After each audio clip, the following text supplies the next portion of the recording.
Practice থাকবে মোট 1 ঘন্টা, ঠিক আছে। 15 মিনিটের 4টে কাট দেবো, মানে একটা 15 মিনিট হবে, বাসি দেবো, স্পিড বাড়বে।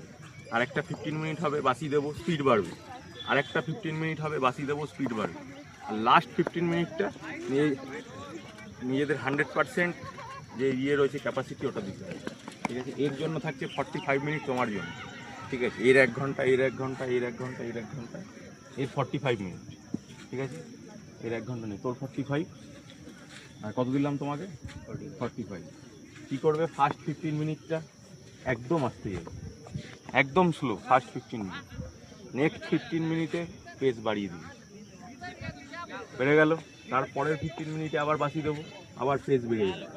এরা ওখান থেকে আউট হয়ে যাবে, বাকি রইলি 1 2 3 জন। আবার বাসি দেবো, না 1 2 3 4 থাকছে, তাই তো। আবার যেই বাসি দেবো, এবার টানাটানি করতে করতে 4 জন মিলে বেরোবে। আর মাঝের যে 15 মিনিটটা থাকবে, ওটাতে তোরা কী করবি, একজন আরেকজনকে অল্টার করবি আগের দিনের মতো। মানে তুই আগে গেলি কিছু ল্যাপ, তারপর আবার তুই লাস্টে এলি, এ আগে গেল কিছু ল্যাপ, মনে আছে যেটা বলে, এক একজন করে লিড ছাড়বি, ঠিক আছে। তাহলে 1 ঘন্টা হবে, দুজনের জন্য 45 মিনিট, দুজনের 1 ঘন্টা। প্রত্যেক 15 মিনিটে স্পিড বাড়তে করতে হবে, আমি বাসি মারতে থাকি। বোঝা গেছে? ক্লিয়ার? চ রেডি।